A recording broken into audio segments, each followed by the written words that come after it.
Well, the Sea Shepherd has arrived back in Australia after a controversial few weeks at sea.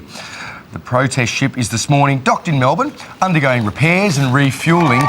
Meanwhile, the crew will face federal police questioning over whether it behaved illegally in trying to stop Japanese whalers in the Southern Ocean. 2 demonstrators boarded a whaling vessel last month and were detained by its Japanese crew. The stunt, or the incident, caused a diplomatic row. Now joining us is the captain of the Sea Shepherd, Paul Watson, and Giles Lane, one of those protesters detained by the Japanese. Morning to you both. Giles, let's start with you. I bet you're pretty happy to be home. Tell us what the worst part was. The worst part of the whole voyage? The entire voyage was pretty successful, actually. It'd be quite hard to find a bad part about the voyage. So yeah, there's nothing particularly... Benjamin's been quoted as saying he thought he was going to die, and they really felt like they were threatening to throw him overboard. Yeah, we had a couple of moments when we first boarded the ship that were quite nerve-wracking, but that passed pretty quick, so... When you were actually strapped to the mast there, Giles, as the reports say you were, what were the conditions like? Were the waves, breaking the bow and things? Yeah, well, initially we weren't actually strapped to the mast. Initially we were strapped to the side of the ship, pretty much kind of about half a metre above the waterline. The Japanese whaling vessel has a very low side of the ship to enable the whales to be tied up when they've been harpooned. So we were tied to some railings alongside the ship there, and then the captain kind of purposefully turned the ship pretty steeply, and the kind of ocean came up to give you a dunking level. Yeah, I'm fairly convinced it was on purpose. So he gave us a dunking up to kind of about our waists, and we were tied there initially for a while, and then we were moved up to the top of the ship, and we were tied to the mast up there. Those waters must be absolutely icy, are they? Yeah, it's the Antarctic Ocean. It's pretty cold. Well, there's a bit of ice, yeah. How concerned were you for your safety at that time? Initially, we were pretty concerned for our safety. We kind of had talked through all the options of things that might happen when we boarded the ship, and obviously, as you know, the reason behind boarding the ship was to deliver a letter, and it wasn't a letter of protest.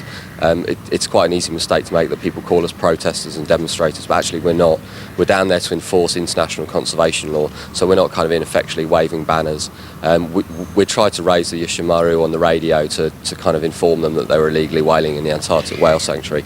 They refused to answer any of our radio requests, so really the only option we had was to personally deliver a letter to kind of explain this situation to them. So like I said, it wasn't a protest letter, it was a letter telling them that they were illegally whaling in the whale sanctuary, and they needed to leave. What are the jurisdictional issues there? I mean, if you are prosecuted by the Japanese for what they claim is piracy, where is that heard? I don't think anyone's entirely sure about the jurisdictional issues, to be honest. I know the federal police have contacted us, and they seem slightly confused as to what to do anyway. I kind of think the more interesting question is exactly why they are pursuing this charge. Why they're kind of pursuing 2 of us who boarded the Japanese whaling vessel that's illegally whaling in the Southern Whale Sanctuary, and why they might prosecute us is kind of an interesting case. And I think it's basically because there's kind of some level of embarrassment between the Australian and the Japanese government, and the Japanese government are kind of forcing the arm of Australia to do something, and we'll kind of see how that goes with the federal police, but I'm not at all concerned. Right. Okay, look, let's go to you, Paul. What's the next step? I know the Australian government has sent a customs vessel down there. You're critical of that? Well, there's a court order saying that the Japanese cannot whale in the Australian Antarctic Economic Exclusion Zone, yet they're doing it. So you don't go down there and take their pictures, you go down there and arrest them. When Uruguay goes down there and poaches toothfish, Australia chases them halfway across the ocean and arrests them, brings them back and seizes their vessels. So I don't see how it's illegal to catch a fish, but you can kill a whale. And I think the difference is that Uruguay is a poor country and Japan's a wealthy country, and Tokyo's calling the shots here. Yeah, right. So with that in mind, I mean, we hear that you've been questioned by the federal police, or at least Giles has anyway. What, if anything, can you tell us about that? They will be down here today to question us, but I'm not too concerned. If they want to charge us with piracy for trying to stop illegal whaling, I think it'll be a rather amusing case. I mean, we'll go to court with it, we'll have fun with it, but and we'll further expose the hypocrisy that's going on here. I've got to say, you don't look like a pirate. There's no cutlass, eye patch, headscarf, nothing. Well, I go back to the 17th century, you know, when the British couldn't stop piracy in the Caribbean. Yes. And how was piracy ended? By Henry Morgan, a pirate. So sometimes we look on ourselves as sort of pirates of compassion in pursuit of pirates of greed.